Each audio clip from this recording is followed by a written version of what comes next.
Welcome to another edition of Books in 140 Seconds, now in a new location and with wine. We're not just randomly drinking, because this week we are talking about Kathryn Borel Jr.'s Corked, which is a memoir basically of her traveling through France with her father and trying to get to know her father better. She's starting to fear death and that she's never going to really know him well, and she's had some traumatic things that she's gone through. So it's her trying to deal with her own issues as well as trying to get to know her father better. Yes. I really enjoyed this book. It was a bit slow going. I found Kathryn a little bit annoying at the beginning, but I think it was just her trying to find her voice. But really, about halfway through, it really comes together. Her relationship with her father really comes to life. And it's just, she is funny yet vulnerable, interesting yet I just really liked it, and I thought it was a really nice portrait of a father and daughter getting to know each other.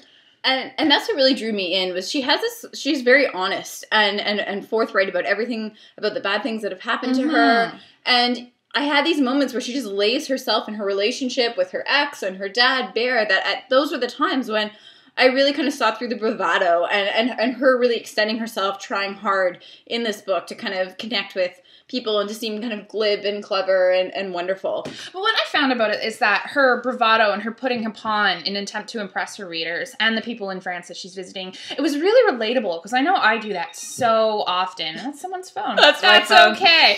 We're important people. Because, it's just, there's something so universal and human about what Kathryn is going through in this book. And even though she's gone through some really tough stuff, anyone can relate to what she's trying to do here. And you can't help but appreciate that. It's a quick read. It's an engaging read.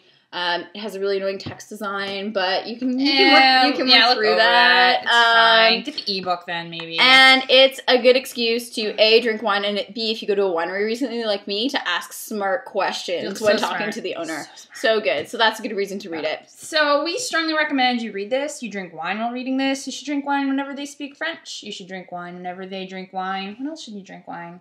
Whenever they fight. Whenever they fight, for sure. Whenever dad yells at someone in a restaurant. Absolutely. Whenever. You should do it. You might not be able to finish the book that way, but it will be more fun if you do. Right. Yeah, so cheers to Kathryn. Cheers.